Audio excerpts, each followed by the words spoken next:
Oo, panoorin natin to ha. Ang lakas nga daw ng loob na sabihin ni BBM na may mga agency na hindi nagpe-perform ng maayos. Kaya nga daw ngayon ay i-revamp niya ang kanyang cabinet. Aayusin daw. Ngunit ang mga netizens hindi kumbinsido sa sinabi ni BBM. At ang nakakatawa pa, sa mga comment section na makikita mo sa iba't ibang pahayagan, sinasabi nilang sarili muna niya ang kanyang ayusin. O kasama ba siya sa i-revamp? O kasama ba siya sa mga non-performing leader? Kaya nga nag-resign na si Vice ano yan? Anong non-performing leader? Nagpe-perform nga yan sa Malacanang eh. Gago! Ay, ano ba yun? So na pala yun, sorry. Akala ko kasi isang komedyante na nag-perform. Okay. Oh. President Sara sa kanyang cabinet dahil may nakikita itong hindi maganda at ayaw na ni Vice President Sara na mahalo pa sa mga nabubulok. Naniniwala naman ang isang retired general na kung mayroon mang non-performing at kung may dapat mag-exit at palitan, walang iba kundi ito ay si BBM daw. Paano ba naman daw kasi? Iisa na nga lang ang kanyang misyon. Ang gawing 20 pesos per kilo ang bigas. Hindi pa nagawa. Ayon nga sa kanyang post, revamp? How about replace? Sino to? Orlando De Leon. Sino to guys? Revamp, how about English pala. Sige, pabasa na lang natin. A non-performing president. Maybe he should tender his resignation also. Iisa na nga lang ang mission niya. Gawing 20 pesos per kilo ang bigas. Hindi pa nagawa. Promises. 1. Noynoy Aquino, walang wangwang, accomplished. 2. Rodrigo Duterte, itaas ang sahod ng kasundaluhan at kapulisan. Isama na rin ang ilibing sa libingan ng mga bayani si Late McCoy, accomplished. 3. Bongbong, gawing 20 pesos per kilo ang bigas. Ay, hindi pala, 29 pesos per kilo pala. Ay, mali, 45 pesos per kilo. Putgis, revamp ang Alam mo sir, kung nasa serbisyo ka pa, bukas na bukas tanggal ka. Gago! Hindi sa totoo lang, kung halimbawa nasa serbisyo tong si sir, si Orlando De Leon, bukas tanggal ka. Gago! Ay, lako po. Isit. Oy, Kapitano TV yan si Papa ko, nagpalit na ng pangalan, Kapitano TV. Subscribe niyo yan ha. Oy, Sir Frederick, shout out. Bongbong, gagawin 20 kilos ang bigas. Ay, hindi pala. 20 kilos ay, mali, 45 kilo pala. Putragis, revamp ang cabinet. Napako na ang nasinghot ba ang pangako? Gago! Ang lupit din ito. Sino kaya? Ngayon ko lang ito narinig Ngayon ko lang ito nakita si Orlando E. De Leon. Grabe ang lupit mo sir galing ang tapang mo Cabinet, napako at nasinghot ba ang pangako? Pero sino nga ba talaga dapat ang unang matanggal sa cabinet ng Marcos administration? Hindi nyo kakayanin ang mga komento ng mga galit na netizens. Sino? Hoping exit na lahat ng cabinet, lalo na siya. Magiging masaya ang majority ng mga Pilipino. Ikaw dapat ang mag-exit, ginagaya ka lang nila dahil nakikita nila na ang boss nila ay tamad at puro biyahe. Party at concert ang inaatupag. Resign ka na, buwisit ka. Isang ahensya nga ng gobyernong hinawakan, walang nagawa. Buong bansa pa kaya talagang incompetent. Anong non-performing agencies? Kung tutuusin, ikaw mismo ang dapat mawala. Meron ka bang accomplishment na gawa? Siguro yun pa travel at mag-party-party. Yung dalawa, kaya nag-resign, may delikadesa. Kasi puro palpak ang desisyon mo. Palusot na lang niyang revamp para palabasing tinanggal yung dalawa pang cabinet secretary. Kakaiba din yung trip ni BBM no? Ay, paring Bong, anak ng teteng, kakaiba din trip mo no?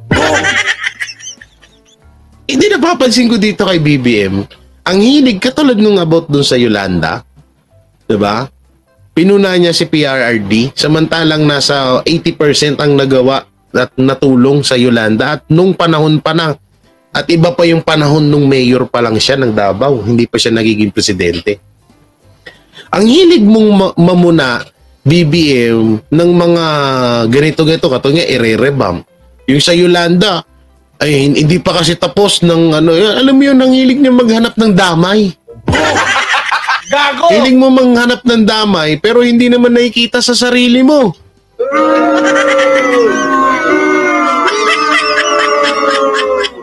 Unang-una, yung sa flood control pa lang, di ba? Oh, may napatunayan ba yung sinabi mo sa flood control? Wala, di ba?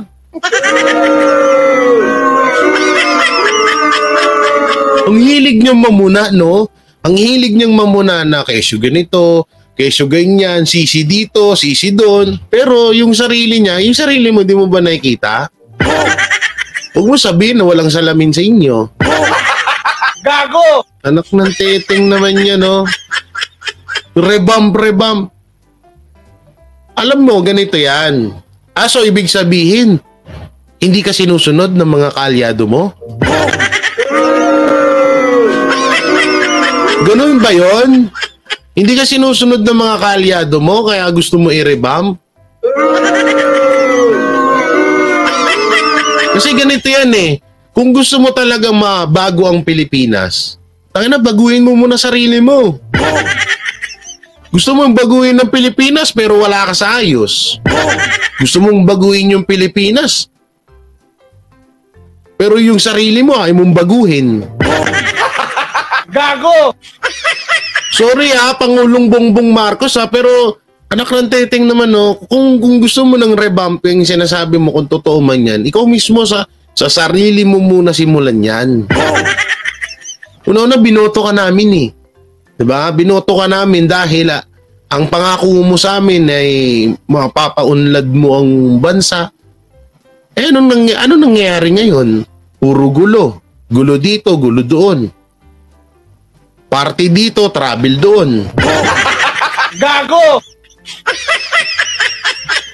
Ikaw lang yung presidente na walang natapos sa mga achievement mo. Biruin mo, hindi pa tapos yung about sa flood control, achievement mo na agad. O ngayon, yung 13 billion pulburo, nasan na? Achievement mo na agad din ba yun? Gago! Anak ng teteng na yan, tapos gusto mo ng revamp? Kung gusto mong baguhin yung mga nasa ilalim mo, ikaw muna unang magbago. O kaya, anuhan mo sila, tawag dito, ikaw mismo ang magsimula na kung paano sila magtrabaho. Kung nakikita nila sa'yo, parang ano lang yan eh. Halimbawa, ito, magulang, anak. Nakikita ng anak na napakatarantado ng ano niya. Hindi naman lahat pero kadalasan nangyayari yan. O nakikita nung anak na tarantado yung tatay niya. Siyempre, tatay niya, minsan may pagka, may idol, ganun. Pero nakadepende pa rin yan sa tao. Ikaw, nakikita nila na ganyan ka, so huwag ka na mag-expect na, so ibig sabihin, inaamin ni BBM na wala sa ayos yung mga tauhan niya, ganun?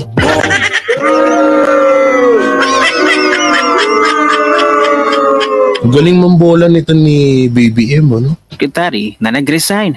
Dapat kasi sarili ni Bongbong ang una niyang tinatanggal dahil bukod na siya ang pinaka-non-performing, siya pa ang pinakasinungaling.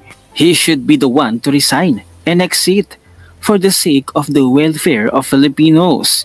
His government is the worst and that what makes Dilawans proud of him. Mauna ka mag-exit BBM, budol-budol man.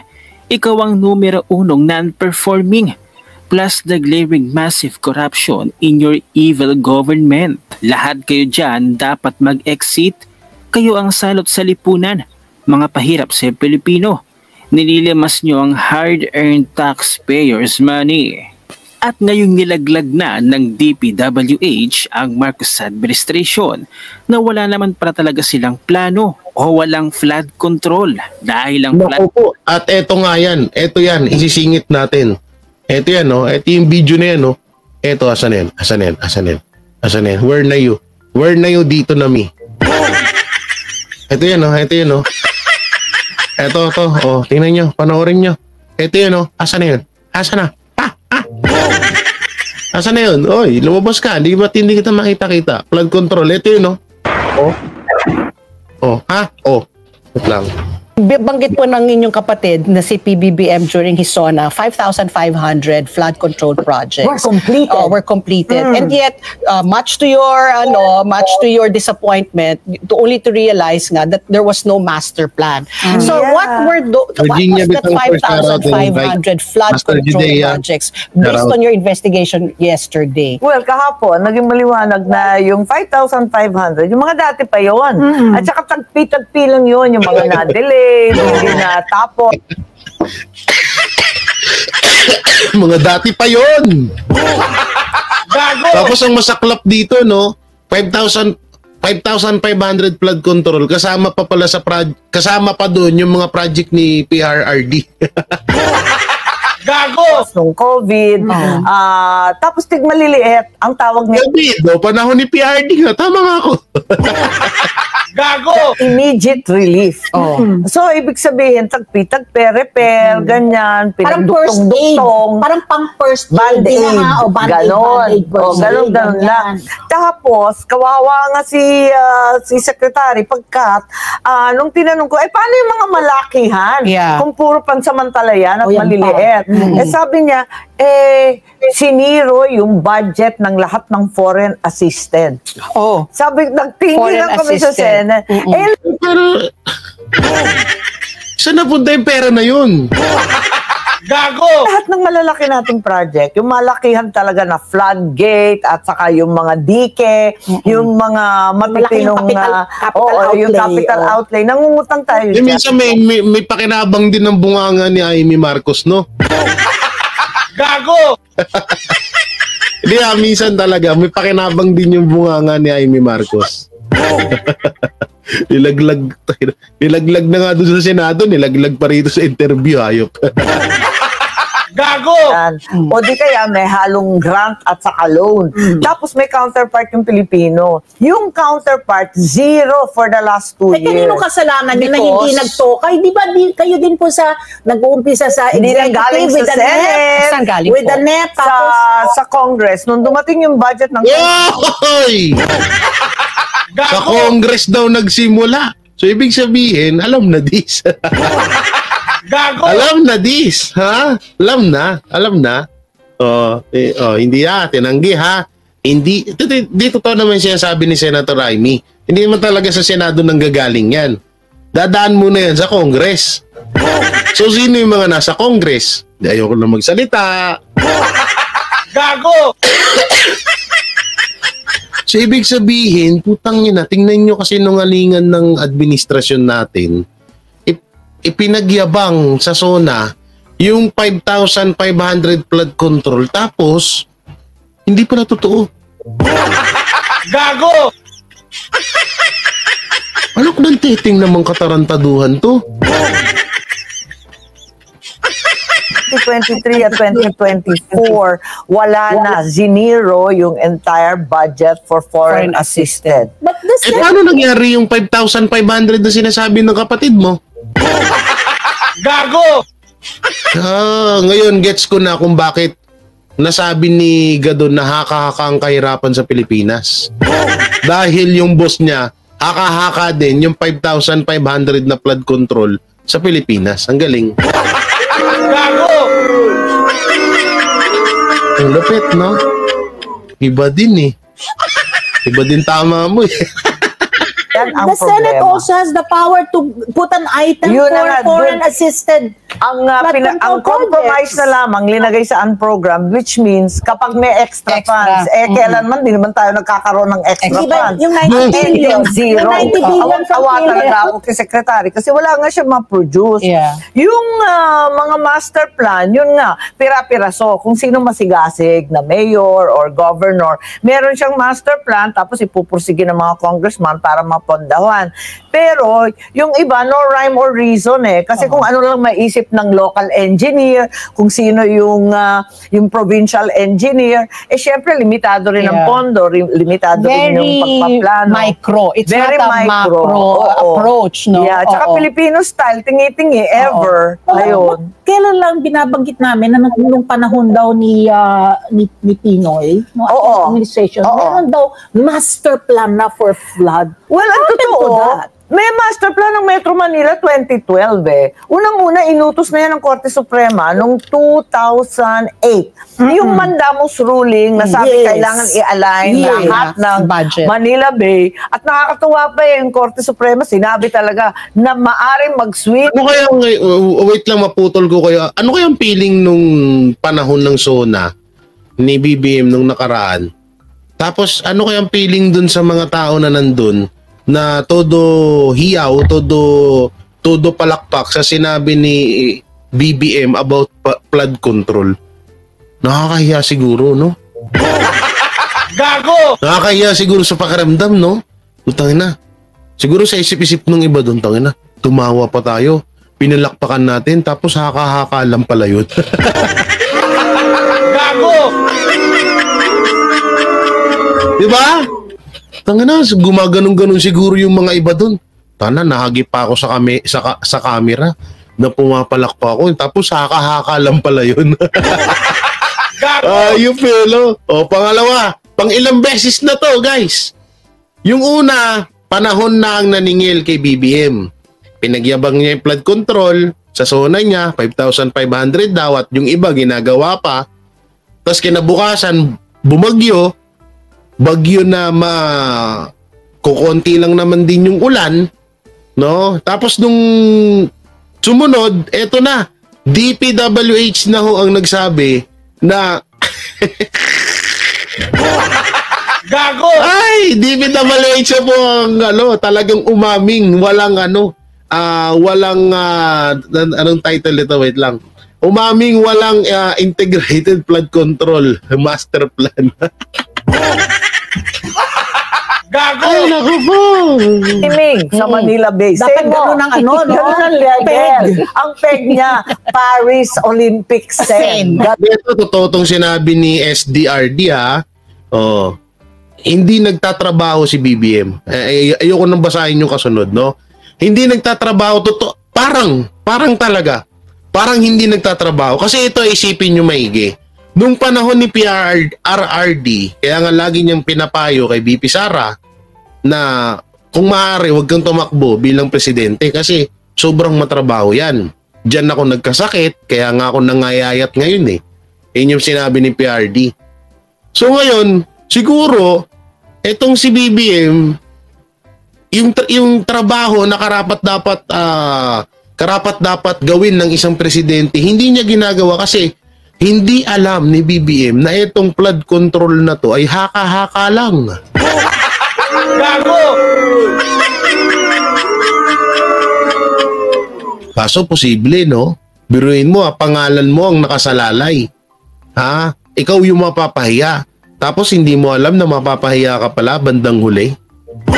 Ang saklap naman nun. Parang hindi naman paniwala yan. No? Tuloy pa natin. Ang sarap tumawa eh. Ganon ang level. Ang sabi ng Korte. 2008 anyari. Ang napala lang natin, Dolomite Beach. Ano ba? Saan ba tubig doon? Na natanggal na yung mga sand. Nagugas na. Ano ba yan? Nakailang top-up na yan. So Senator Ivy, after hearing Senate Secretary Bonoan yesterday, what is the plan of... May sanang relihiyon ng Net 25. Iglesia ba to? Iglesia ni Cristo ang Net 25? Tanong lang. Kasi sa tutusin lang, Net 25 tsaka UNTV, SMNI, sila yung parang hindi nakokontrol eh. No? Yun lang ang kasi nandun din si Marcelo ba yun? Yung laging, mamaya papanoorin din natin yung sinabi nun DPW. Kasi when I was watching the news, parang he was just already, una defeatist, pero parang, hindi ko na alam kung ano pang gagawin ko. Kasi alam mo, kawawa talaga yun. Kasi, hindi naman pinupondohan yung dapat. Tapos nasa feasibility plan sila for... kaya pala Iglesia ni Cristo? Kaya pala hindi nila din mahawakan. Oo. Kasi may mga alam nyo dito kami minsan nakakasagap ng balita na etong kay Amy Marcos na to, puta na. Ano to etong usapang DPWH, walang walang nag-report niyan na parang na kasi ang laking kahihiyan to kay Marcos. Ito yung nag-highlight sa SONA 'di ba? Tapos kinabukasan baha. Gago! Ang lupit ipalakpakan natin ng Net 25 siguro talagang takot din ng administrasyon sa iglesia. Hindi rin biro yan Ever? Ano ba yan? At yun nga kasi napapahiya sila pag hinaharap yung mga foreign donors, foreign lenders. Wala naman tayong pambayad. Yeah. So ano ba yun? So hindi sila nakakapagplano. Palagay ko kaya ng DPWH i-fast track. Iduktong-duktong yung mga plano at maglagay ng comprehensive. In the meantime, para makaraos lang tayo this year, yung mga band-aid, paspasan na rin yung paggawa. Yun lang ang akin kasi wag naman tayo mag-intay ng mga feasibility study na 18 months to 2 years. Alam mo na yun, di ba? Correct. Hanggang ngayon, study pa rin tayo. Study ng study, Diyos ko, talaga nabulat na sa kaaral. Ano ba? Tigilan na yan. O ngayon, parang ngayon itong Pag nagsasalita si Senator Amy Marcos, parang parang yung pagkagising mo ng umaga, pagsilip mo ng bintana, yung mga chismosang nagsasalita sa baba. Gago! Tigilan mo na yan! Ano ba? Reclamation. Miss DNR Secretary na ang nagsabi na talagang bibiruin mo mismong DPWH na ang umamin talaga. Sunog na naman si Marcos dito. Yan ang banatero, walang inuurungan. Pag tama palakpakan, pag mali ay babanatan. Yan ang banateros, boses ng ordinaryong Pilipino. Banateros ay walang makakaawan, walang inuurungan. Banateros ay tinutulungan.